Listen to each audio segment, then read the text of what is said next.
नमस्कार. कट्टा कोल्हापुरीवरती मी सरदार जाधव आपल्या सर्वांचं स्वागत करतो.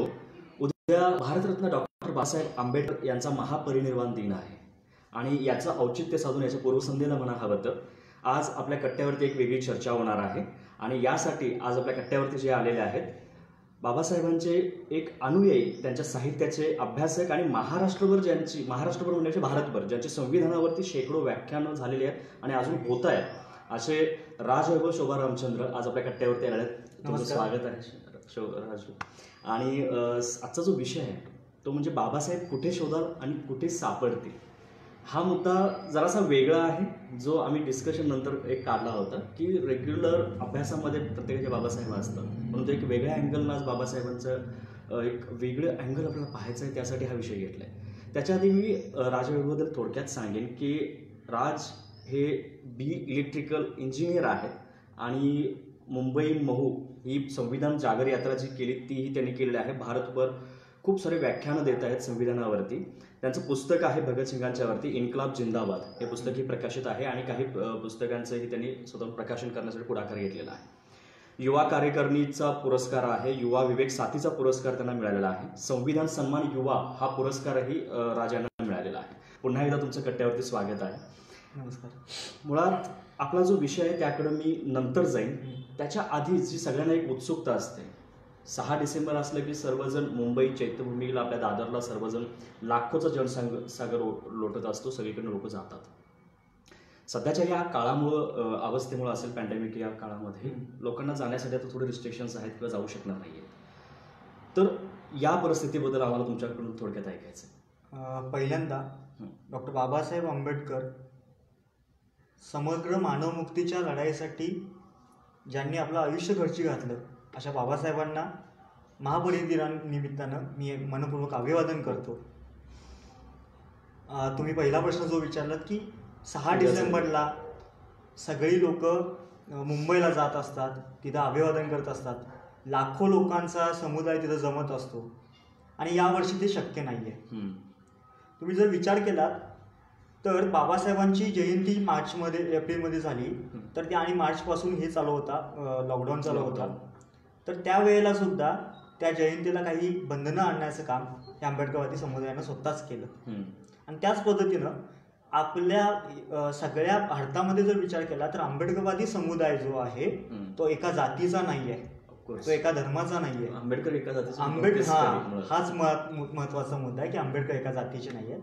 हा जो आंबेडकरवादी म्हणून संबोधला जाणारा जो समुदाय आहे तो या देशातील सामाजिक स्वास्थ्याचं गांभीर्यानं पालन करतो, सामाजिक स्वास्थ्याला हानी पोचू नये याच्यासाठी काम करतो. तर यावर्षी तो समुदाय तिथं पोहोचणार नाहीये आणि याचं दुःख म्हणजे तिथं जाऊन बाबासाहेबांच्या प्रतिमेला हार घालायचा, मेणबत्ती लावायची एवढ्या पुरतं लिमिट मर्यादित नाहीये. तिथं ती चैत्यभूमी ही एक ऊर्जाभूमी आहे. तिथं देशभरातली आणि जगभरातली लोक तिथं येतात आणि वर्षभरासाठीची ऊर्जा घेऊन जातात. ह्या वर्षी ते शक्य नाहीये. तुम्ही मागच्या वर्षी जर विचार केला असाल तर कोट्यावधी रुपये उलाढाल झाली कोट्यावधी रुपयांची, ती फक्त पुस्तकांच्यावरची होती. ती ऊर्जाभूमी होती आणि आज इथं जमत नाही आहे म्हणून तरी सुद्धा तिकडे जायला जमणार नाही आहे. इथं एकमेकांना वेगवेगळ्या देशातून वेगवेगळ्या राज्यातून येणाऱ्या कार्यकर्त्यांना एकमेकांना भेटता येत नाही आहे, अशी खंत आहेच. खंत जरी असली तरी तेच उत्साह तोच. पण तो उत्साह जो आहे तो वेगवेगळ्या मार्गातून कसा आपल्याला बाहेर घरोघरी येता येईल. म्हणजे असं अभियान राबवलं जातंय की आज मी पत्र लिहिणार आणि पत्राच्या माध्यमातून चैत्यभूमीला माझ्या जे काय अभिवादन आहे ते मी माझं अभिवादन आपण चैत्यभूमीला पत्राच्या माध्यमातून पोहोचू शकतो. त्यासोबतच महापरिनिर्वाण दिन घरोघरी आणि विचार पेरू सर्वोपरी अशा पद्धतीने भूमिका घेत आम्ही विचारांचा जागर जास्तीत जास्त करण्याचा प्रयत्न यावर्षी होणार आहे. हाच महत्त्वाचा मुद्दा आहे. म्हणजे ठीक आहे, आपली एक आस्था फार मोठी आहे, फार मोठ्या महामानवाला आपल्याला अभिवादन करायला जायची खूप इच्छा असते, प्रत्येकालाच असते, परंतु तेवढीच सेन्सिटिव्हिटी म्हणा किंवा तेवढीच जाणीव त्या प्रत्येकाच्या मनात आहे किंवा आरोग्यासाठी किंवा लोकांच्यासाठी हे आपण टाळलं पाहिजे. त्याच्यासाठी लोकांनी तो पुढाकार घेतला, फार चांगला आहे. मला म्हणून हा पहिल्यांदा प्रश्न घ्यायचा होता. मुळात आमचा जो विषय आहे कुठे शोधता येईल, म्हणजे बाबासाहेब कुठे शोधाल आणि कुठे सापडतील, फार वेगळा विषय आहे. याच्या संदर्भात जो मगाशी आमचं एक डिस्कशन झालं मुलाखतीच्या आधी, मुळात बाबासाहेबांच्याबद्दल वाचन खूप होतं. सध्या बाबासाहेबांचा टच कुठपर्यंत आहे, कुठे सापडतील, कुठे शोधाल, हा जो विषय त्यासाठी घेतलेला आहे, याच्या संदर्भात संभाजी भगत म्हणून लोकशाहीर संभाजी भगत आहे. हो, त्यांचं एक गाणं आहे, त्या गाण्यामध्ये म्हणतात, भीम बाबा र माझ्या राजा, भीम पुतळ्यात बंद केला बाई, भीम भजनात बंद केला बाई. बाबासाहेबांना पुतळ्यात बंद करण्याचं काम, भजनात बंद करण्याचं काम काही प्रमाणात झालेलं आहे. महापुरुष प्रत्येक महामानवाचं त्याच पद्धतीनं होत राहिलंय. ते जसं थांबवायचं आहे, म्हणजे पुतळ्यातून बाबासाहेब बाहेर काढायचे आहेत. किंवा आता तुम्ही म्हटलं की कुठं शोधाल, तर बाबासाहेब तुम्ही ज्या ज्या ठिकाणी, एका वाक्यात सांगायचं झालं तर ज्या ज्या ठिकाणी अन्यायाविरुद्ध उभं राहण्याची क्षमता ज्याच्यामध्ये तयार होते, अन्यायाच्या विरोधात जो उभा राहतोय, जिथं जिथं संघर्ष आहे तिथं तिथं बाबासाहेब दिसतील. म्हणजे संघर्षाचं दुसरं नावच म्हणायला गेलं तर ते बाबासाहेब आहे. आणि त्या सगळ्या ठिकाणी तुम्हाला बाबासाहेब दिसेल. म्हणजे पण तरी सुद्धा आज बाबासाहेबांची जी प्रतिमा आपल्या समोर ठेवली जाते, जाणीवपूर्वक ठेवली जाते, ती आहे दलित उद्धाराची. पण ही एवढ्यापुरतं मर्यादित आहे का, तर मुळातच नाही. राष्ट्रासाठी सगळं महत्वाचं काम आहे. म्हणजे सगळ्यात महत्वाची भूमिका किंवा सगळ्यात महत्वाचं जर त्यांच्या नावासमोर काही लावायचं असेल तर राष्ट्र निर्माते हेच लावावं लागेल. राष्ट्राची जडणघडण म्हणजे सगळ्यात डॉक्टर बाबासाहेब आंबेडकरांना दलितांची चिंता जास्त होती का? होती, नाही असं नाही. पण त्याच्यापेक्षा जास्त कशाची चिंता असेल तर या संपूर्ण राष्ट्राची. म्हणून समग्र पद्धतीनं राष्ट्र पुढे जायला हवं, याच्यासाठी ज्या ज्या गोष्टी कराव्या लागतील त्या बाबासाहेबांनी केलेल्या आहेत. तोही वेगवेगळ्या गोष्टींचा, वेगवेगळ्या शास्त्रांचा अभ्यास करत त्या नुसताच अभ्यास नाही आहे. म्हणजे शिकणारी भरपूर असतात, पण ते शिकलेली गोष्ट, शास्त्राची गोष्ट इम्प्लिमेंटेशन मध्ये आली पाहिजे, ती पोचली पाहिजे, उतरली पाहिजे. याच्यासाठी बाबासाहेबांनी बरंचसं काम केलं. तेच ना, म्हणजे बाबासाहेबांनी कुठं शोधायला म्हणतो जो आपण, त्याला तुमचा संदर्भ येतो. आरबीआयची स्थापना या ठिकाणी बाबासाहेबांना शोधताय. म्हणजे बघा, आपण दामोदर हरी प्रकल्प असेल, या ठिकाणी बाबासाहेबांना शोधताय. मी म्हणतोय त्याच्या आधी मी काही रेफरन्स सांगेन. माणसाला जगण्यासाठी काय लागत असतं, म्हणजे अन्न, वस्त्र, निवारा ह्या गोष्टी त्याच्या गरजेच्या आहेतच, पण त्याच्या आधी लागत असतं ते पाणी. आणि पाण्यासाठी संघर्ष करणारा, पाण्यासाठी सत्याग्रह करणारा जगातला एकमेव महामानव म्हणजे डॉक्टर बाबासाहेब आंबेडकर. म्हणूनच त्यांच्यासाठी एक वाक्यच आहे की पाण्यापासून नाण्यापर्यंत काम केलेलं. पाण्यापासून नाण्यापर्यंत. मी त्या पाण्याच्या संदर्भाबद्दल आणखी असं बोलेन. 20 मार्च 1927 या दिवशी डॉक्टर बाबासाहेब आंबेडकरांनी एक सत्याग्रह केला. तो सत्याग्रह होता पाण्यासाठीचा. मग पाणी का कुठं मिळत नव्हतं का? पण तिथंच पाणी पिण्याचा अट्टहास महाडच्या 14 तळ्याचा किंवा अनेक ज्या ठिकाणी तळे आहेत आणि त्या तळ्यात माणसाला पाणी पिण्याचा अधिकार नव्हता. म्हणजे मग तुम्ही म्हणाल की माणसाला म्हणले सगळ्यांनाच नसेल, नाही, काही ठराविक माणसांना, माणूस असून सुद्धा पाणी पिण्याचा अधिकार नव्हता. आता तिथं माणसांना पाणी पिण्याचा अधिकार नसेल तर कुत्र्या मांजरांसाठी बंदी असायला पाहिजे ना. होती का तशी? नव्हती.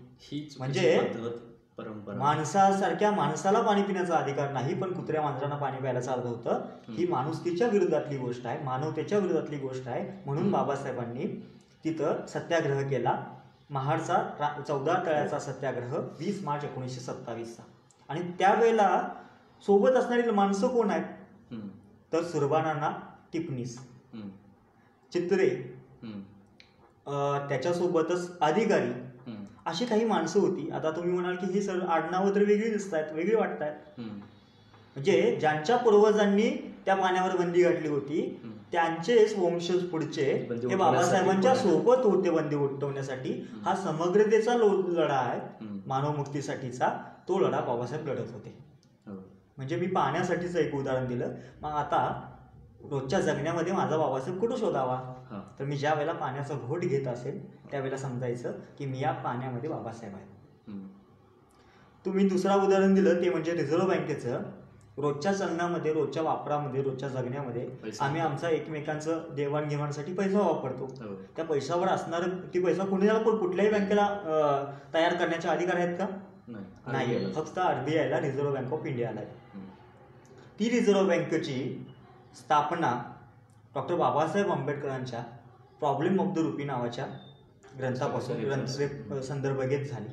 म्हणजे मी ज्या वेळेला एक नोट दुसऱ्याच्या हातात देत असेल, घेत असेल, तिथं मला बाबासाहेब सापडले.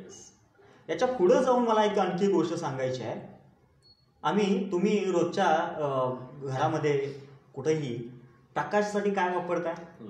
वीज वापरताय. आता ती वीज येते कुठून येते? ती येते महामंडळाकडून. महामंडळ तुम्हाला वीज पुरवठा करतं, MSEB. आता MSEBची येणारी लाईट ही ती महामंडळ जे पुरवठा करतं ते महामंडळ कसं स्थापन झालं? MSEBची स्थापना कशी झाली? 1960ला तिची स्थापना जरी झाली असली तर त्याच्या आधी 1948च्या दरम्यान बाबासाहेबांनी आधीचे जे प्लांट होते, आधीची जी वीज पुरवठा करणारी ज्या कंपनीज होत्या त्या कोणाच्या होत्या? खाजगी मालकाच्या होत्या.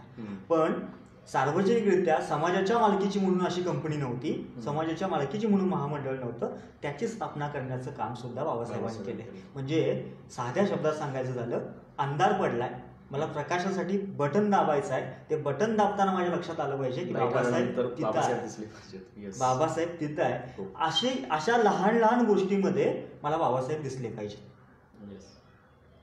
नाही, आता तुम्ही सांगितलंच की बाबासाहेबांना कसं शोधावं. बाबासाहेबांचं कामच मुळात मगाशी आपण म्हणजे तुम्ही बोलता बोलता बोललात की खूप जणांच्या डोळ्यासमोर बाबासाहेबांचं नाव आलं की दलित उद्धारक, ते राष्ट्र निर्माण करते होते. आणि त्यामुळेच या सगळ्या बाबींचा टच आहे, तितका गाढा अभ्यासही आहे, त्यांचं साहित्यही तेवढं आहे, तुमचा त्याच्यावरचा अभ्यास आहे.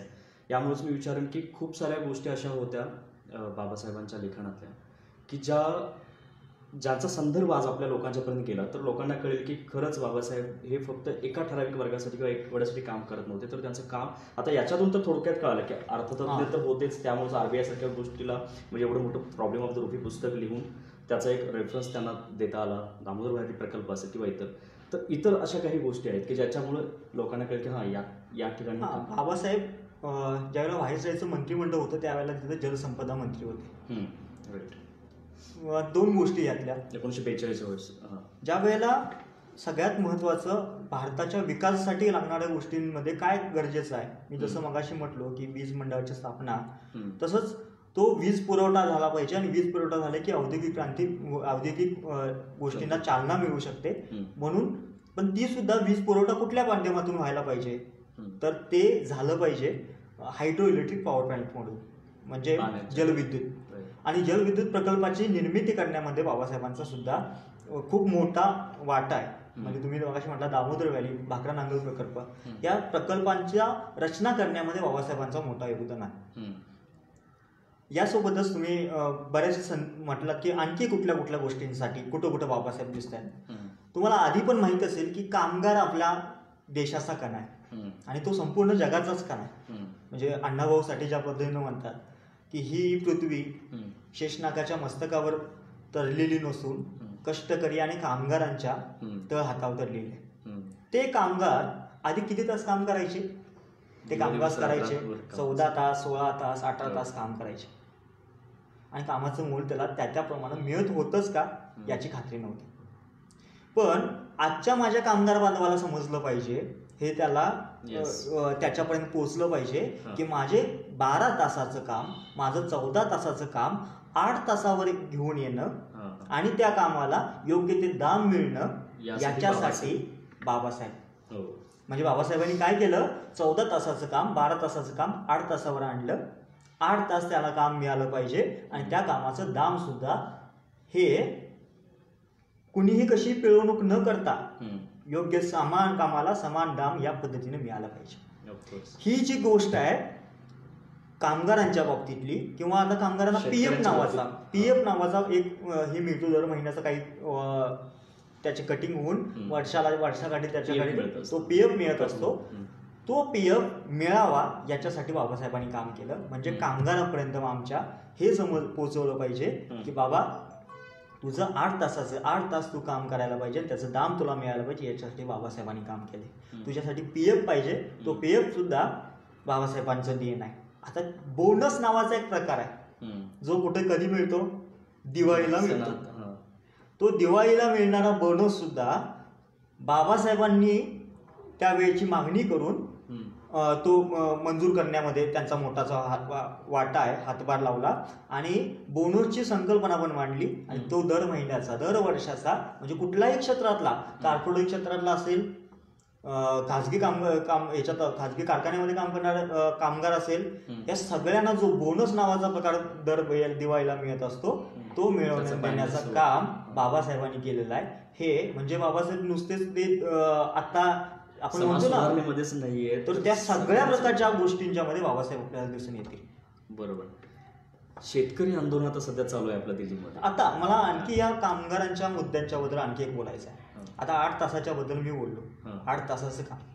पण आता जरासं विचार करूया, आता जे कामगार कायदे तयार करण्यात आले त्याच्यामध्ये 14 तासापर्यंत काम करू शकेल काम असायला हवं, हे कामाचे हवस वाढवले.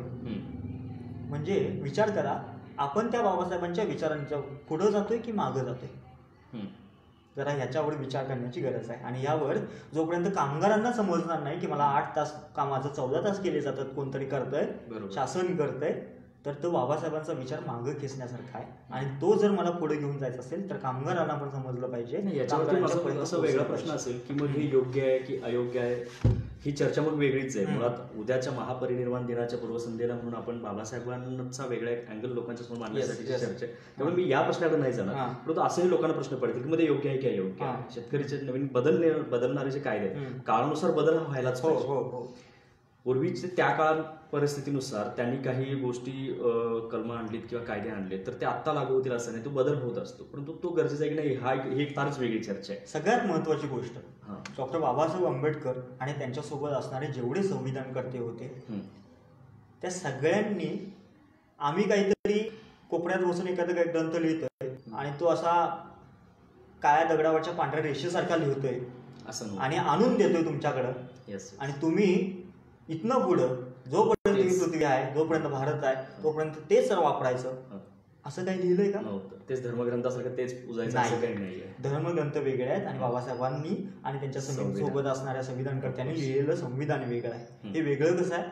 कारण स्वतःच अमेंडमेंट करण्याचा, संविधानामध्ये विधायक बदल असं मी जाणीवपूर्वक शब्द वापरतोय, कारण विधायक नसलेले सुद्धा बदल करण्यात आलेले आहेत, करत गेलेले आहेत. संविधानाच्या असणाऱ्या जी काही आपण कन्स्ट्रक्शन करण्यासाठीचा जो आराखडा म्हणतोय, जो पाया म्हणतोय, त्या पायाला छेद देऊन सुद्धा काही बदल करण्यात आलेले आहेत, होत आहेत. तर तसे नव्हे तर विधायक बदल करण्याचा अधिकार सुद्धा पुढच्या लोकांना, येणाऱ्या पिढीला, हे त्या संविधानकर्त्यांनीच केलेला आहे. बरोबर. म्हणजे कुठलाही कायदा हा अंतिम स्वरूपाचा आहे असं त्यांचं सुद्धा म्हणणं नाही. तुम्ही येणाऱ्या पिढीनं त्या पद्धतीनं बदल करावेत. आता तुम्ही जो शेतकऱ्यांचा मुद्दा घेतलात, आता या शेतकऱ्यांच्या स्तंभामध्ये, शेतकऱ्यांच्या आंदोलनामध्ये बाबासाहेब कुठं दिसून येतील बघा. ज्या वेळेला चरीचा संप झाला, चरी नावाचं रायगड जिल्ह्यातलं एक गाव आहे, तिथं नारायण नागू पाटील नावाचे एक शेतकरी होते आणि ते त्या आंदोलनाचं नेतृत्व करत होते. बाबासाहेबांच्या आंदोलनाचं नेतृत्व कोण करतंय? तर चरीमधल्या शेतकरी कुटुंबातील नारायण नागू पाटील ते करतायत. आणि बाबासाहेब तिथं कुणाचा संप घडवून आणतात? शेतकऱ्यांचा संप घडवून आणतात. आणि नुसता संप नाही तर तिथं असणारे आगरी, कोळी, दलित, त्यावेळीचे दलित, या सगळ्यांना एकत्र करतात आणि शेतकऱ्यांच्या मागणीसाठी, हक्कासाठी, लढायलासाठी त्यांना उभं करतात. तो शेतकऱ्यांचा म्हणजे बाबासाहेब हे शेतकऱ्यांचे या प्रकारचे सुद्धा आहेत. आणि आजच्या आंदोलनामध्ये, आज तुम्ही जे आंदोलन बघता, कितीतरी दिवस चालू आहे, ते आंदोलन वेगवेगळ्या मार्गानं दडपण्याचं पण काम चालू आहे. म्हणजे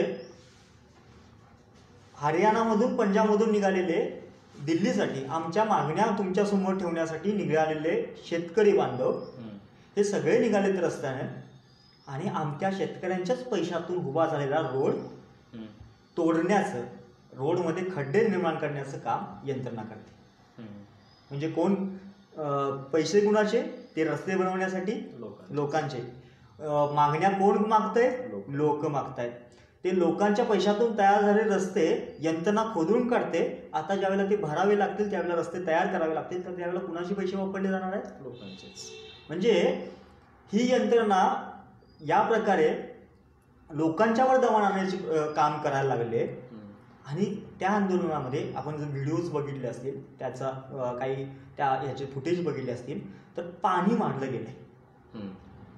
एक प्रेशर जमाव बांधवण्यासाठी, जमाव सगळा मागे घालवण्यासाठी अशोधराचा पाणी. त्या आत्ताची परिस्थिती मला जनरल डायटपेक्षा वेगळी वाटत नाही. मी म्हणजे थेट म्हणतोय, जनरल डायटपेक्षा वेगळी वाटत नाही. पाणी मांडलं जाते, त्याच्याऐवजी बुलेट सुद्धा मांडल्या जाऊ शकत होत्या. पण त्या यंत्रणेच्या, दमन करणाऱ्या यंत्रणेच्या आणि स्वतःचा न्याय मागणाऱ्या शेतकऱ्यांच्या मध्ये एक अशी भिंत आहे. ती भिंत आहे संविधानाची. आणि ती भिंत बाबासाहेब आणि त्यांच्यासोबत असणाऱ्या सहकार्यांनी निर्माण केली. आणि म्हणूनच शेतकऱ्याला तो आधार वाटतोय की मला माझा लढा या मार्गाने घेऊन जायचा. आता तो शेतकरी बघा, तो शेतकरी बोलत असताना, भूमिका मांडत असताना काय म्हणतोय? आम्ही सत्याग्रही पद्धतीने जाऊ. त्या आंदोलनामध्ये बघितलं तुम्ही तर ते सगळे जे सैनिक, त्यांना मारण्यासाठी, त्यांना दमन करण्यासाठी आलेले सैनिक, त्यांना घास भरवण्याचं काम कोण करतंय? आंदोलन करतायत. आणि हा जो कुठल्या पद्धतीनं बाबासाहेबांच्या सत्याग्रही पद्धतीनं संविधानाच्या मार्गाने लढत घेऊन जाण्याचं काम हे शेतकरी बांधव करतायत. त्या शेतकऱ्यांच्या मध्ये मला बाबासाहेब दिसतात, त्यांच्या संघर्षामध्ये मला बाबासाहेब दिसतात. आणि त्यासोबतच तिथं बाबासाहेब शोधायला हवेत की मी माझा लढा लढत असताना मी हिंसक होणार नाही. कारण बाबासाहेबांचं, आपण आता लोकशाहीची एक व्याख्या माहिती आहे आपल्याला, काय? लोकांनी लोकांच्यासाठी लोकांच्या कर्वे चालवलेलं राज्य म्हणजे लोकशाही. आणि त्यासोबतच बाबासाहेबांची एक व्याख्या आहे. बाबासाहेब असं म्हणायचे, रक्ताचा एकही थेंब न सांडता केलेली क्रांती म्हणजे लोकशाही. काय करू आम्ही? रक्ताचा एकही थेंब सांडणार नाही. म्हणजे आमचा पण सांडू देणार नाही आणि तुमचा पण आम्ही घेणार नाही, पण आम्ही क्रांती घडवून आणू. आज शेतकऱ्याच्या त्या प्रश्नावर, शेतकऱ्याला जे हक्काचं आहे ते मिळालं पाहिजे, याच्यासाठी तो लढतोय. त्या लढ्यामध्ये आपल्याला बाबासाहेब दिसायला हवेत. म्हणजे बाबासाहेब पुतळ्यात आहेत का? मांडणाऱ्यांनी मानावं, आपला नाकार नाही. कारण श्रद्धा, उपासना, विश्वासाचं स्वातंत्र्य सुद्धा संविधान देतं, तिथं सुद्धा नकार नाही. पण तिथं मानाच कुणाला मानायचं असेल तर आम्ही पण मानतो, पण त्याच्यापेक्षा जास्त कुठं बाबासाहेब मिळत असतील तर या संघर्षामध्ये आहेत. आता हा शेतकऱ्यांच्या सोबतच विद्यार्थ्यांच्या बाबासाहेब आम्हाला बघायला मिळतील. मला त्या मुद्द्याकडे यायचं होतं. महिलांच्या मध्ये किंवा विद्यार्थ्यांच्या मध्ये, कामगारांचं तर मगाशी आपलं झालं. विद्यार्थ्यांच्या बाबत बघायला गेलं, मी जर म्हणजे बाबासाहेब तयार झालेत, बाबासाहेब घडलेत, बाबासाहेब विश्वरत्न बनलेत, वेगवेगळ्या शास्त्रांचा त्यांनी अभ्यास केला, राष्ट्र निर्माते म्हणून आम्ही त्यांची ओळख करतोय. हे कशामुळे घडलं? म्हणजे ज्या माणसाला 2 वेळेचं खाणं सुद्धा व्यवस्थित मिळू शकेल की नाही अशी परिस्थिती होती, त्या परिस्थितीतून संपूर्ण देशभरातील लोकांना खाण्याची व्यवस्था मिळायला पाहिजे इथंपर्यंत केलेली क्रांती कशाच्या आधारावर केली? ती आणि फक्त शिक्षणाच्या आधारावर केली. आणि फक्त शिक्षणाच्या नाही, तर त्या शिक्षणाला जोड होती ती कृतीशीलतेची. म्हणजे आज माणसं शिकली नाहीत का? भरपूर शिकलेली सुद्धा आहेत, पण त्यांना देणं पडलंय का? असे बरेच जण आहेत की नुसतेच शिकलेले आहेत, पदव्या मिळवलेल्या आहेत, पण शिकून सुद्धा सुशिक्षित होणं आणि सृजनशील होणं ही जी काही प्रक्रिया आहे, त्या प्रक्रियेमध्ये बाबासाहेब येतात. विद्यार्थ्यांच्या मध्ये मी जर आज शाळेत व्यवस्थित जात असेल, शिकत असेल, त्या शिक्षणाचा उपयोग माझ्या सहसमाजाच्या उद्धारासाठी करत असेल, तर त्या प्रत्येक माणसामध्ये, त्या प्रत्येक विद्यार्थ्यामध्ये आम्हाला बाबासाहेब बघायला मिळायला पाहिजे. बघा, एक महत्त्वाची गोष्ट अशी की एक काळ असा होता की बाबासाहेबांना शाळेत सुद्धा घेतलं जात नव्हतं. गाव कुसाव व्हायचे बाबासाहेब, शाळेत घेतलं जात नव्हतं, वर्गाच्या बाहेर राहून शिकत होते. ज्या वेळेला स्वतः अभ्यास करून एखादं गणित सोडवायचं आहे म्हणून फळ्याच्या जवळ जात होते, त्यावेळेला सवर्ण समजली जाणारी, मी त्या वेळेला असं म्हणतोय प्रत्येक वेळेला, हे लक्षात घ्यायला पाहिजे. कारण आज माझं समोरच्या माणसाशी नातं हे माणूस मनाचं आहे. त्यावेळेला सवर्ण समजली जाणारी जी काही लोक होती ती विद्यार्थी काय करायचे, डबे पटकन उचलून घेऊन यायचे, कारण बाबासाहेबांचा स्पर्श होईल आणि माझ्या डब्यातलं जेवण विटाळेल असं वाटायचं. आणि म्हणून ती बाजूला घेऊन जायची, बाबासाहेबांना तिथंपर्यंत येऊ द्यायची नाहीत. आता आज तुम्ही विचार करा, 7 नोव्हेंबर हा दिवस काय म्हणून मानला जातो? विद्यार्थी दिवस म्हणून मानला जातो. जो विद्यार्थी शाळेच्या बाहेर राहून शिकत होता त्यांच्या शाळा प्रवेश दिनानिमित्तानं, म्हणजे प्रतापराव हायस्कूल नावाचं हायस्कूल साताऱ्यामध्ये आहे, त्या साताऱ्यामधल्या हायस्कूलमध्ये बाबासाहेब 7 नोव्हेंबरला गेले, तिथं त्यांनी सही केली. तो दिवस त्या दिवशीच आहे. आणि तो दिवस काय म्हणून शासन मान्य करते आज? विद्यार्थी दिवस म्हणून. म्हणजे तिथं आम्हाला बाबासाहेब दिसले पाहिजे. येस. नाही, मुळात आपला जो विषय आहे की बाबासाहेबांना कुठं शोधावं, कुठं सापडतील, सगळ्याच क्षेत्रात बाबासाहेबांचा टच होता.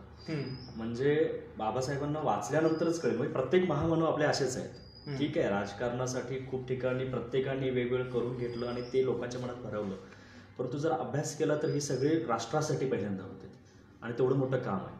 प्रत्येक गोष्टीला आपण टच करताना बाबासाहेबांच्या प्रत्येक गोष्टीचा अभ्यास राजवैभवना आहेच, त्याच्यात प्रत्येक मुद्द्यावरती आपण बोलतच होतो. परंतु आता माध्यम, बाबासाहेबांनी मीडियावरती किंवा माध्यमामध्ये पण खूप सारं काम केलेलं आहे.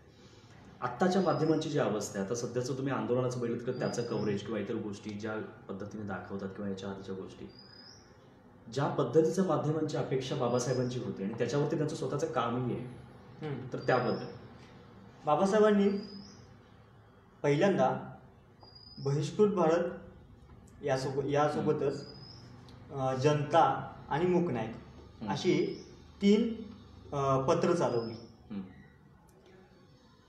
बाबासाहेबांच्या मताप्रमाणे की आंदोलनाचं, चळवळीचं जे ऊर्जा क्षेत्र असतं, चळवळीचं भरारी घेण्यासाठीचं काही जी गोष्ट असते ती म्हणजे पत्रक असतं.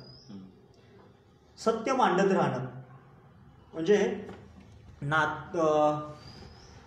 सत्य असत्याशी मन केले ग्वाही मानिले नाही बहुमता, हा जो तुकारामांचा अभंग आपण मांडत राहतो की मला सत्य लिहिण्यासाठी मला घाबरायचं नाही आहे, मला कुणाचीच फिकीर नाही आहे. माझ्यासमोर कितीतरी असत्य मांडणारी माणसं कितीतरी असतील तरी ती बहुमतानं आहेत म्हणून मी माझं सत्य लपवून ठेवणार नाही. ही सातत्याने भूमिका प्रसारमाध्यमाच्या बाबतीत सुद्धा बाबासाहेब घेत होते.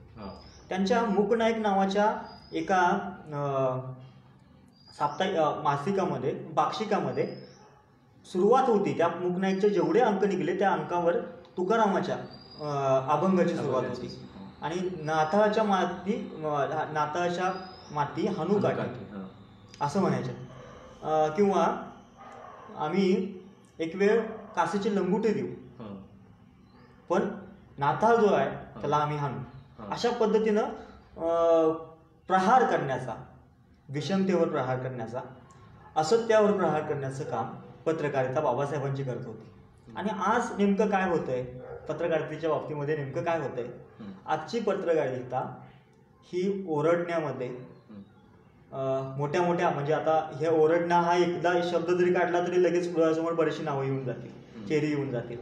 किंवा पत्रकारिता निष्पक्ष पद्धतीची असते, आम्ही कुणाच्याही पक्षात नाही, आम्ही सत्याच्या पक्षात आहोत, अशा पद्धतीची भूमिका मांडत असते. पण आज तसं घडतंय का? मला वाटतं की तसं खूप कमी लोकांच्या पासून घडते. मला थेट नाव घ्यायला पण अडचण वाटणार नाही. रवीश कुमार, ज्याचा आज वाढदिवस आहे, तो माणूस सत्य मांडत असतो. म्हणजे पत्रकारिता नावाची गोष्ट जर हायवेवरनं जात असेल, तथाकथित पत्रकारिता नावाची गोष्ट हायवेनं जात असेल, तर रवीश कुमार सारखा माणूस हायवेच्या बाजूला जाऊन तिथं वंचित असणाऱ्या, शोषित असणाऱ्या लोकांच्यापर्यंत पोहोचतो. ह्याला ही जी काही ही म्हणजे रवीश असेल, ह्या सगळ्यासारखे पत्रकार जे आहेत, ती भूमिका खऱ्या अर्थानं बाबासाहेबांची जी पत्रकारितेची भूमिका आहे ती मांडताना दिसत आहे. येस, म्हणजे माध्यमांच्या बद्दलचं बाबासाहेबांचं एक जो दृष्टिकोन होता की समाज घडवण्यासाठी माध्यमं कशी वापरली गेली पाहिजेत. मुळात क्रांतीसाठी माध्यमांचा वापर त्या काळात सगळ्यात जास्त झाला, परंतु बाबासाहेबांची माध्यमं ही समाजाभिमुख म्हणजे समाजाला वेगळे विचार पुरवले जातील आणि विषमता जसं तुम्ही म्हटलात ती दूर करण्यासाठी त्याच्यावरती महत्त्वाचं काम केलं.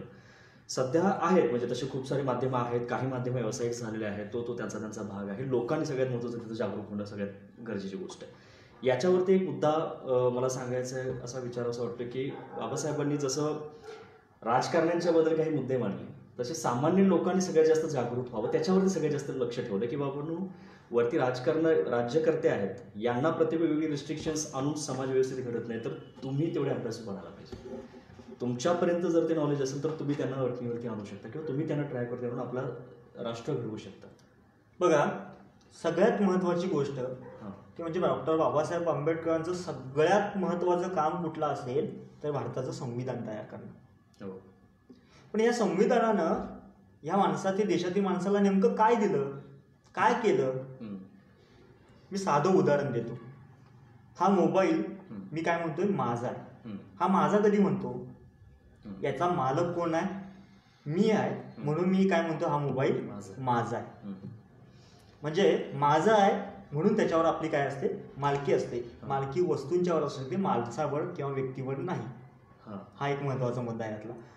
मला सांगायचं असं आहे की आपण पहिलीपासून अगदी 10वीपर्यंत पहिल्या पानावर आपल्या काय होतं तर प्रतिज्ञा नावाचा एक घटक होता. त्या प्रतिज्ञेची पहिली ओळ काय होती? भारत माझा देश. भारत माझा देश आहे. मी जसं म्हटलो की हा मोबाईल माझ्या मालकीचा आहे म्हणून मी म्हणतोय माझा आहे, तसाच हा देश जर मी माझा म्हणत असेल तर याची मालक कोण? आपण. म्हणजे भारतीय संविधानानं सगळ्यात महत्त्वाचं काम काय केलं असेल तर तुम्हा आम्हाला या देशाचं मालक बनवलं. आता मी तुमची ही मीडिया कंपनी, इथं पहिला माणूस एक आला, तो असा माणूस म्हणतोय तुम्हाला, मी तुम्हाला कुठे घेऊन निघालोय ह्या चर्चेतून राजकीय आणि तुम्ही राजकारण जे म्हणताय राजकीय हक्कांच्याकडे तिकडे घेऊन निघालोय. मला एक सांगा की एक तुमचा मीडिया कंपनी आहे आणि तुम्हाला तिथं काहीतरी रिक्रूट करायचे आहे. पहिला माणूस आला आणि तो म्हणतोय सरदार सर मी तुमच्या जातीचा आहे, मला तुमच्या इथं कामाला ठेवा. ठेवणार का त्याला? जातीच आहे एवढी एकच गोष्ट, विचारसरणीवर एकच गोष्ट विचारली त्यानं, जातीच आहे, बाकी काही माहित नाही तुम्हाला, ठेवणार का त्याला? मीडिया सध्या व्यावसायिकता बघते बाबा, तुझ्याकडून जातीच आहे, ठेवणार का? नाही. दुसरा माणूस आलाय, तो म्हणतोय मी तुमच्या धर्माचा आहे, ठेवणार का? नाही. तिसरा माणूस आलाय, तो काय विचारतोय तुम्हाला की सरदार सर आज कोल्हापूरमधल्या सगळ्यात चांगल्या हॉटेलमध्ये मी तुम्हाला जेवायला घेऊन जातो, एक वेळचं जेवण देतो, मला तुमच्या इथे कामाला ठेवा. एका वेळचं जेवण घेऊन ठेवणार होता त्याला? नाही. तिसरा माणूस आला, तो म्हणतोय की सरदार सर हे पैसे घ्या, कंपनीचे मालक तुम्ही आहात, मालक कोण? तुम्ही. रिक्रूट कोण करणार आहात? तुम्ही. आणि मालकालाच पैसे देतोय आणि म्हणतोय की काय मला तुमच्या इथे कामाला ठेवा. ठेवणार का त्याला? नाही. चौथा पाचवा माणूस एक आला आणि तो येताना दारूची बाटली घेऊन आलाय आणि तो म्हणते की दारूची बाटली घ्या आणि मला तुमच्या इथे कामाला ठेवा. ठेवणार का त्याला? ऑफकोर्स नाही. आणि शेवटी एक माणूस आलाय, तो येताना असं दांडकं घेऊन आलाय आणि ते म्हणते तुम्ही कामाला ठेवलं नाहीत की दांडकं घालेल डोक्यात. ठेवणार का त्याला? आता नाही ठेवलं तर तो मारणार. तरी पण आता पण मारणार आहे आणि ठेवलं कामाला आणि घोळ केले तरी कंपनी सगळी कशात जाणार आहे? काय करणार का त्यावेळेला? नाही. मी सगळ्या माणसाला तुम्ही काय म्हणणार? नाही म्हणणार. मग तुम्हाला कसा माणूस पाहिजे? कामासाठी पाहिजे. काय त्याच्या काही क्वालिटीज पाहिजे की काय काय पाहिजे? माध्यमामध्ये तरबेज असला, माध्यमामध्ये तुमचं काम जे आहे त्यामध्ये तरबेज असला पाहिजे, विश्वास असला पाहिजे, प्रामाणिक असला पाहिजे, त्याला काम जमलं पाहिजे, कामाचा अनुभव असला पाहिजे. अशा सगळ्या गोष्टी बघाल आणि मग त्याला काय करा, तुम्ही मालक आहात त्याला कामावर ठेवाल. आता तुमची कंपनी आहेच, त्यामुळे तुम्ही हे करू शकताय. पण मी जर ज्या वेळेला असा संवादासाठी विद्यार्थ्यांसमोर जातो आणि तुमच्याकडे मोठा कारखाना आहे आणि तुम्ही कामाला ठेवाल का, त्यावेळेला मुलं म्हणतात की नाही मी असलं कुठला माणूस ठेवणार नाही, तुम्ही जे सेकंड टाइम सांगितलं तशी माणसं आम्ही निवडू. कंपनी तर नसतेच, तरी पण विचार करतोय की मी असा माणूस ठेवीन. अहो तसाच विचार करा की ग्रामपंचायतचा सदस्य, पंचायत समितीचा सदस्य, आमदार, खासदार ही सगळी माणसं कोण आहेत? तुम्ही आम्ही तुमचं आमचं काम करण्यासाठी नेमलेली माणसं आहेत. म्हणजे मालक कोण? आपण. नेमणार कोण? आपण. आणि काम त्यांनी करायचं. मग आता आधी दारू देणारा, पैसे देणारा, जेवण देणारा माणूस मी नाकारतोय, कारण माझी कंपनी व्यवस्थित चालू राहिली पाहिजे, माझी कंपनी तिचा भरभराट झाली पाहिजे, तिचा विकास झाला पाहिजे असं मला वाटतंय, त्यातून माझा सुद्धा फायदा झाला पाहिजे असं मला वाटतंय, म्हणून मी ती माणसं सगळी काय करतोय, नाकारतो आणि क्वालिटीज बघतो. अहो पण देशाचं काय वाटोळ लावायचंय, त्यावेळेला माझ्या मनामध्ये हा विचार काय येत नाही की समोर आलेला माणूस त्याच्यामध्ये क्वालिटीज आहेत का, बरोबर, त्याच्यामध्ये ती गुणवत्ता आहे का, त्याच्यामध्ये ती ॲबिलिटी ज्या गरजेच्या आहेत त्या आहेत का. म्हणजे मी जसं म्हटलो की सगळ्यात महत्वाचं काम कुठलं संविधानाने केलं असेल तर तुम्हा आम्हाला या देशाचं मालक बनवलं, पण आम्ही मालक आहोत हीच भूमिका आमच्या 70 वर्षामध्ये आमच्यामध्ये रुजली नाही. बाबासाहेबांनी या देशातील तुटक्या फाटक्या माणसाला काय बनवलं असेल तर या देशाचं मालक बनवलंय. मी मालक आहे ही भूमिका, ह्या देशाचा मालक आहे ही भूमिका माझ्यामध्ये ज्या वेळेला रुजेल त्यावेळेला खऱ्या अर्थानं आम्ही बाबासाहेबांना ते वंदन असेल, बाबासाहेबांना ते अभिवादन असेल. आता ह्यासोबतच मालक आहोत म्हणजे नेमकं काय होतं आणि काय घडतंय बघा, मला त्या लहान लहान गोष्टीमध्ये बाबासाहेब शोधावशी वाटतं. बघा तुमच्या घरामध्ये गाडी असेल, कार असेल, 4 व्हीलर 2 व्हीलर असेल, कधी असं केलं का हो की असं ब्लेड घेतलंय आणि टरारा सीट फाडली आणि त्यातनं कापूस बाहेर काढलाय, असं केलंय कधी नाही. पण ज्या वेळेला एसटी मध्ये बसून असतो आपण त्यावेळेला एखादा होल पडलेला असेल सीटला, त्यातनं बोट घालून कापूस बाहेर काढला जातो. घरातली गाडी माझ्या मालकीची आहे म्हणून मी ती व्यवस्थित राबवून ठेवतोय, अहो ती एसटी कुणाच्या मालकीची आहे, आपल्याच, ती पण माझ्याच मालकीची आहे. ही साधी भूमिका पोचणं, मी ज्या वेळेला त्या ही येणारी प्रॉपर्टी माझ्या मालकीची आहे, स्वतःच्या मालकीची आहे म्हणून ती जपून वापरणं, हे ज्या वेळेला माझ्या डोक्यात येईल त्याच वेळेला लक्षात ठेवायचं की तिथं मी बाबासाहेबांना पुढे घेऊन जातो. येस राजू, फार मोठा मुद्दा आहे. म्हणजे लोकांच्या डोक्यात लगेच वेगळे प्रश्न पडले असतील की जसं राजाभाऊंनी सांगितलं की मालकी मालकी, परंतु तिथं सर्वांची मालकी आहे. ते लोकांना काय वाटतं की मी एकटा तिथं काही करू शकत नाही, सगळे हे करतील, परंतु तिथं जर मी तेवढाच जबाबदार आहे असं गृहीत धरलं आणि त्या गोष्टीला आपण प्रामाणिकपणे काम केलं, म्हणजे ती एसटी जसं राजभाऊंनी सांगितलं की नाही ती माझी आहे, माझ्या मालकीची आहे. जसं नेता एखादा निवडताना तो माझा एक कामगार आहे तर कुठल्या क्रायटेरिया बघून निवडला पाहिजे, या गोष्टी ज्यावेळी आपण आपल्या डोक्यात घेऊन विचार करून ती कामं करू, ते खरं अभिवादन असेल बाबासाहेबांना आणि त्यांच्या विचारांना. जे माझा ह्याच्या दिवसा जो प्रश्न होता की बाबासाहेबांचं सामान्य लोकांसाठीचं जे थॉट्स होते आणि राजकारणाच्या बद्दलचे त्याच्या डिफरन्शिएशन करताना राजभाऊंनी फार चांगली उदाहरणं दिली. त्यातनं त्या राजकारणाबद्दल आणखी एक गोष्ट महत्वाची मांडणं म्हणजे बाबासाहेब त्यावेळेला सुद्धा म्हटले होते की धर्मातील भक्ती ही एक वेळ मोक्षाचा मार्ग ठरू शकेल. ज्यांना कुणाला असं वाटतंय की मी धर्मातली एखाद्या कुणाची व्यक्तीची भक्ती असेल ती माझ्या मोक्षाचा मार्ग आहे असं कुणाला वाटू शकतं, वाटून घ्यावं त्यांनी. पण राजकारणातील भक्ती, राजकारणातील व्यक्तिपूजा ही अंतिमतः हुकुमशाहीकडे जाणारा मार्ग आहे. आज त्याच्यापेक्षा वेगळं काय घडतं म्हणजे दल बदलू आपल्याला माहिती आहे, एका पक्षातून दुसऱ्या पक्षात, दुसऱ्या पक्षातून तिसऱ्या पक्षात, आणि तरी सुद्धा त्या भूमिका नसलेल्या पण पक्षात जातो, भूमिका असलेल्या पण पक्षात असतो आणि कधी कधी सगळ्या भूमिका विरहित राहतो, तरी सुद्धा माणसं त्याच्या सोबत असतात. हे कशातून घडतं? भक्तीतून, व्यक्तिपूजेतून. मग बाबासाहेब त्यावेळेला म्हणतात की व्यक्तिपूजा ही महत्वाची नाही तर तो विचारांशी बांधील किती आहे हे बघायला हवं. ही जी भक्तिपूजा आहे ती आपण कशा प्रकारे कमी करू. राजकारणातील जी भक्ती मांडली जाते, मी या व्यक्तीशी एकनिष्ठ आहे, खरं तर तिथं विचारांशी एकनिष्ठ असं असायला पाहिजे आणि त्या विचारसरणीला पुढे घेऊन जाणारी व्यक्ती जी गुण असेल मी तिच्या सोबत आहे. लोकांच्यात असे प्रश्न पडतात अशा वेळी की असे कोण आहेत बाबा, हा इकडला बघितला तो तसा निघाला, हा निघाला असं निघालं, परंतु त्याच्यात पण काहीतरी आपण पर्सेंटेज ठेवू शकतो की बाबा हा 99% आहे, हा 60% आहे, हा 10% आहे, चांगला कोण आहे, मग त्या पर्सेंटेज मध्ये तरी आपण ठेवू शकतो. म्हणजे हा आणि हा म्हणजे 10 रुपये चोरी केली आणि 100 रुपये चोरी केली तर चोरच म्हणणं ही वेळ सध्या नाही, तो एक विचार केला पाहिजे. मग आपण जर असं म्हणतो की परिवर्तनाचे टप्पे आहेत, परिवर्तन तुम्हाला एका टप्प्यावरून तो 10व्या पायरीवर जाणार नाही, त्याच्या पहिल्या टप्प्यावरून दुसरी पायरी, तिसरी पायरी, अशा पायऱ्या पूर्ण करायला लागतील. आणि वर्ष किती झालेत? 70 वर्ष झालेत. संविधानाच्या अंमलबजावणीनंतर 70 वर्ष झाले. ह्या 70 वर्षामध्ये जे बदल घडत आहेत ते संविधानाचं खरं तर कमाई आहे. ऑफकोर्स. म्हणजे आज सगळ्या राजकारणामध्ये सक्रिय कोण आहे तर युवक सक्रिय आहे. आणि युवकाला सक्रिय बनावं लागलं, मग ते सगळ्याच अंगानं पॉझिटिव्ह सक्रिय आहे का असं मी म्हणणार नाही, पण निदान तो सक्रिय आहे. त्या वोटिंग बँकवर या देशातील राज्यव्यवस्था आता खऱ्या अर्थानं कणा होऊ बघते. तर त्या सगळ्या युवकांना या प्रक्रियेकडे घेऊन आणणं हे 70 वर्षामधली उपलब्धी आहे संविधानाची. ऑफकोर्स. हे सगळं टप्प्याटप्प्यानं होणार आहे.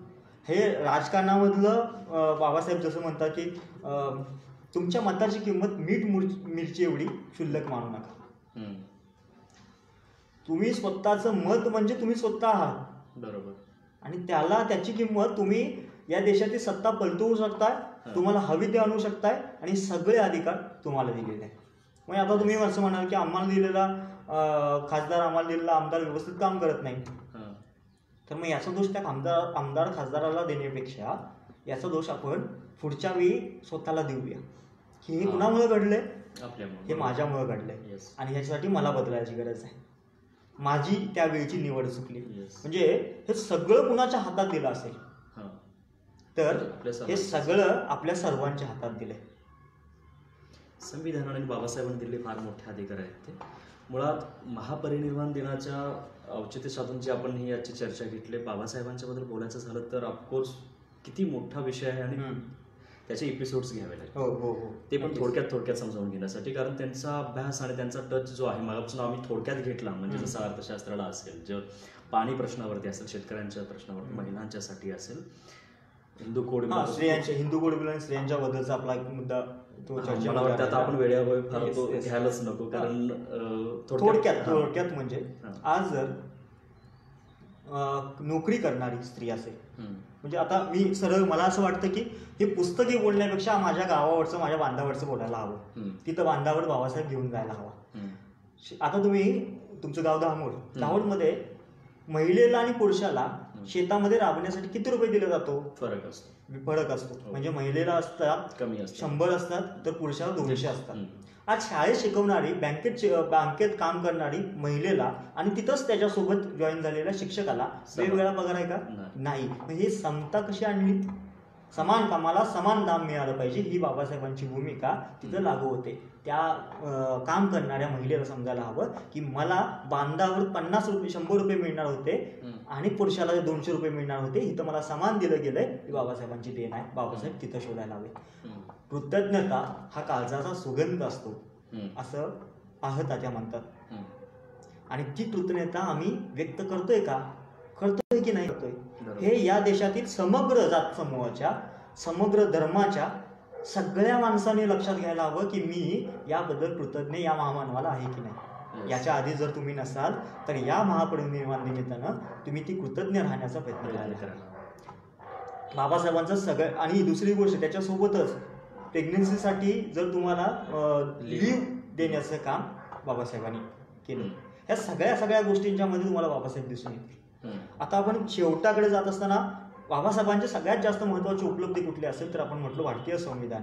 ह्या संविधानाची रुजवणूक करणं, त्याच्यासाठी उभं राहणं, शेतकरी असेल तर शेतकऱ्यांच्या प्रश्नासाठी विद्यार्थ्यांनी उभं राहणं, कामगारांनी उभं राहणं, कामगाराचा प्रश्न असेल तर कामगाराच्या प्रश्नासाठी पाठीमागं विद्यार्थ्यांनी सोबत त्याच्या राहणं, शेतकऱ्यांनी सोबत राहणं आणि विद्यार्थ्यांच्या प्रश्नासाठी शेतकरी कामगार या सगळ्यांनी एकत्र येणं, असे हातात हात घालून लढणं, एकमेकांच्या प्रश्नासाठी एकमेकांच्या हातात हात घालून लढणं, त्या हातामध्ये आपल्याला बाबासाहेब शोधावे लागते. संविधानाला पुढे घेऊन जाणं म्हणजे नेमकं काय आहे तर मी सकाळी उठल्यापासून संध्याकाळी झोपेपर्यंत जो वेळ काय जातो त्या वेळामध्ये मी जे करतोय ते मूल्य आधारित असणं आणि ते मूल्य आधारित आहे याची जाणीव, याचा दृष्टिकोन माझ्यामध्ये तयार करणं, त्या दृष्टिकोनामध्ये आम्हाला बाबासाहेब शोधावे. म्हणजे मी साधी गोष्ट अशी देतो. जर आपण अंकलपी नावाचा प्रकार शिकलो, त्या अंकलपीमध्ये अशी वाक्य होती, सविता भाजी चीर, कविता भांडी घास, विनिता झाडून काढ, अशी वाक्य होती. आणि राजूसाठी वाक्य लिहिलेलं असायचं, राजू जेवण कर आणि खेळायला जा, किंवा राजू जेवण कर आणि अभ्यासाला बस. आज जर सावित्रीमाई असती तर तिनं ती अंकल्पी फाडून टाकली असते आणि तिथं नवीन अंकल्पी लिहिली असती की राजू भांडीगास. म्हणजे लिंगाधारित विषमता मान्य न करणं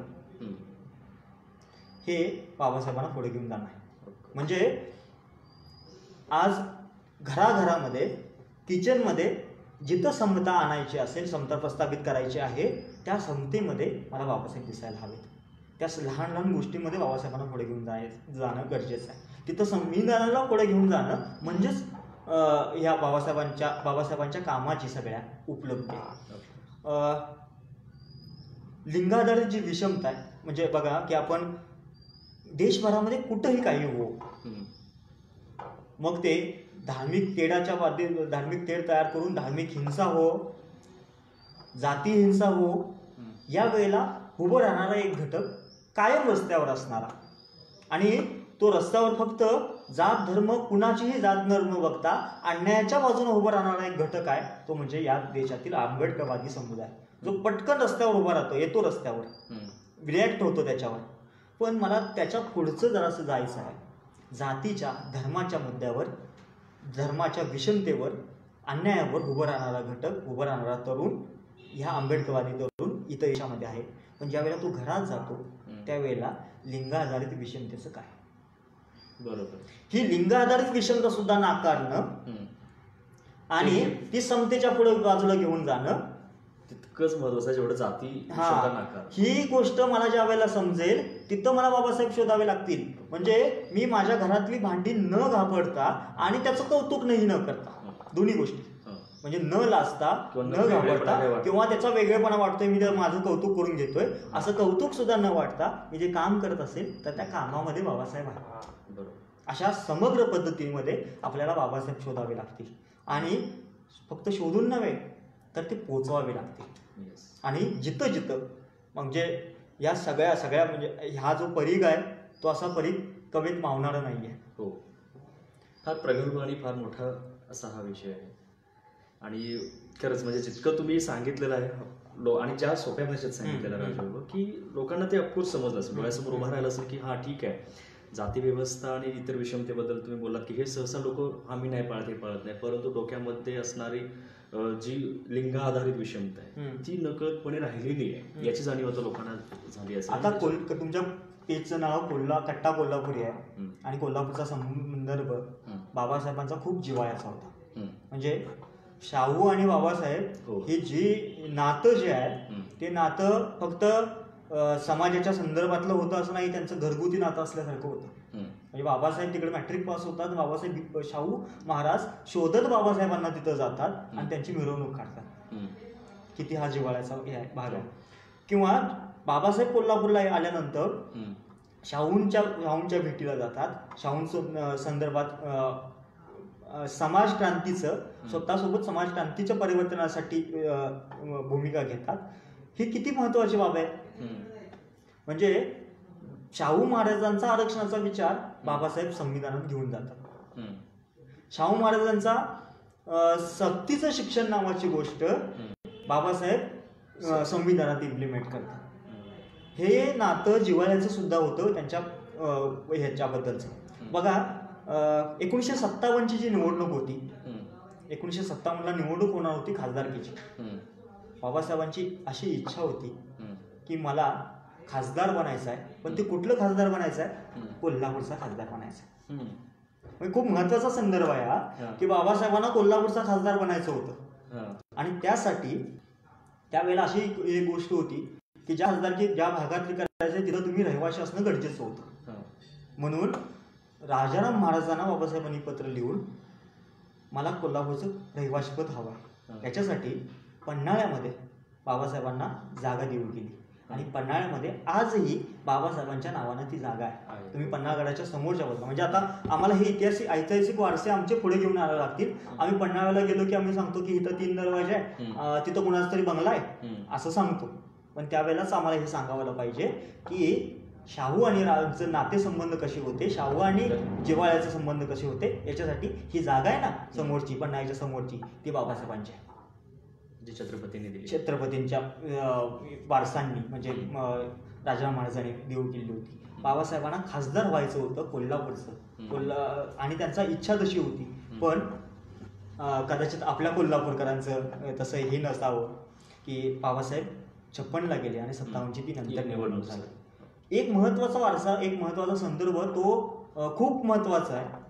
आणि आजचा हे वर्ष जे आहे ते त्याचं 70वावं आहे की जगातला, संपूर्ण जगातला पहिला पुतळा बाबासाहेबांचा कुठला असेल तर तो बिंदू चौकातला आहे. बिंदू चौकातला बाबासाहेबांना जिवंतपणी बांधलेला पहिला पुतळा.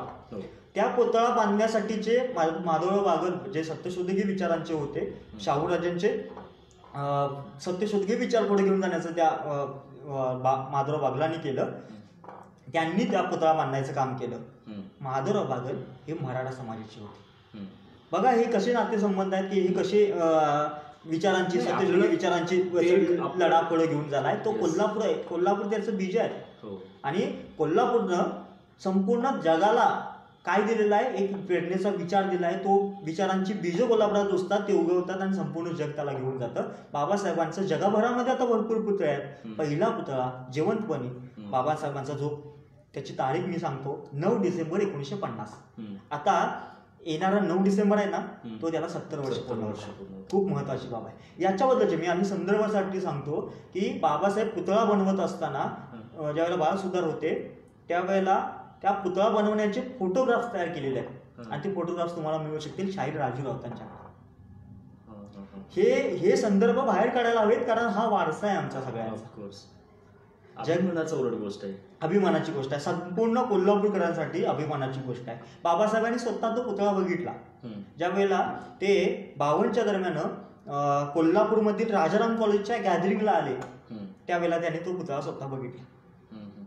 हे किती संदर्भ महत्वाचे आहेत. या म्हणजे आम्ही असं एका बाजूला म्हणतो की पुतळ्यातून बाहेर ये बाबा, नवा विचार घेऊन ये बाबा. आणि तो विचार, हा विचार संविधानाच्या मार्गाने आम्हाला घेऊन जायचा आहे. तो क्रांतीच्या मार्गाने घेऊन जायचा आहे. आणि क्रांती कशाच्या आधारे होऊ शकते? ती फक्त सत्य, अहिंसा या तत्वांच्या आधारे होऊ शकते. आणि ही तत्व बाबासाहेबांची संविधानानं आम्हाला दिलेली आहेत.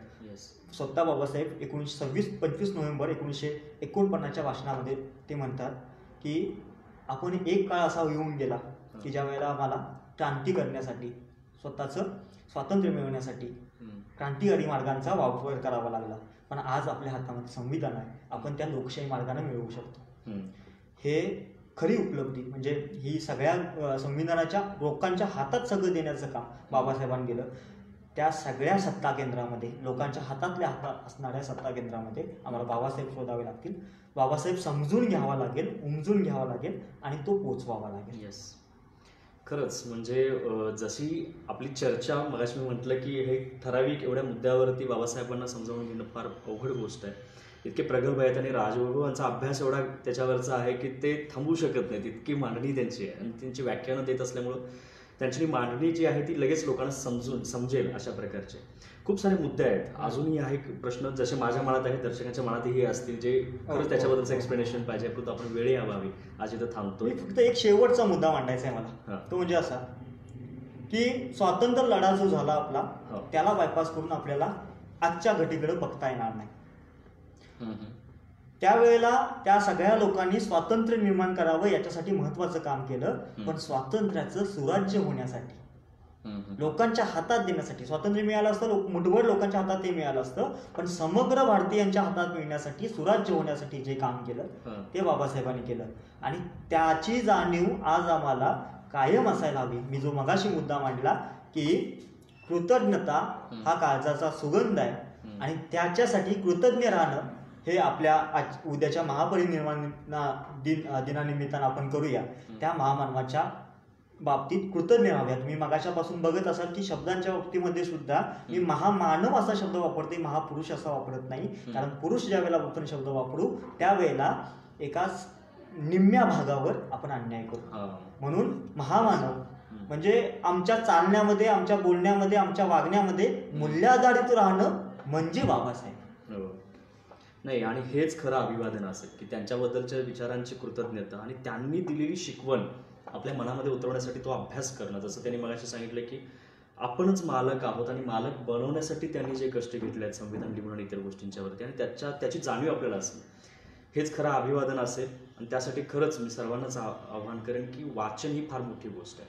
म्हणजे इतर गोष्टीतनं, सोशल मीडियातून, इतर ठिकाणाहून कुठलेही विचार आपल्यासमोर येतात ना, ते कोणाला तरी आणायचे असतात आपल्यासमोर. ते असेच आलेले विचार तुम्ही ॲक्सेप्ट नका करू, ते कुणीतरी दिलेत तसे तुम्ही बनवा. त्याच्यासाठी वाचन, जसं राजने सांगितलं त्या प्रकारचं खूप सारा आपला असायला होता. आणि खूप साऱ्या अशा गोष्टी आहेत की आपण याच्यावरती बोलू शकतो, परंतु आज तुम्ही वेळात वेळ काढून आणि इतक्या उत्स्फूर्तपणे जी माहिती थोडक्यात का असेना म्हणजे आमच्या लोकांच्यापर्यंत आणि सोप्या भाषेमध्ये मांडली, त्याबद्दल राजभाऊ तुमचं पुन्हा एकदा कट्टा कोल्हापूरकडून खूप खूप धन्यवाद. आणि मी आपल्या सर्वांचा निरोप घेतो. धन्यवाद. निरोपाच्या आधी हे संविधान ग्रेडवेट, संविधान सोप्या शब्दामध्ये लोकांपर्यंत पोचावं. विशेष करून आज 5वी पासून 8वी पर्यंतच्याही मुलांना विचारलं की संविधान म्हणजे काय, तर ते म्हणतील संविधान म्हणजे राज्यघटना. याच्या पलीकडे काहीतरी सांगता आलं पाहिजे, आणि सांगायचं राहू दे, ते आचरणात आणलं पाहिजे. हे सोप्या पद्धतीने समजण्यासाठी हे संविधान ग्रेडवेट नावाचं नीलम मानगवेंचं पुस्तक मी सरदार सरांना भेट देतोय.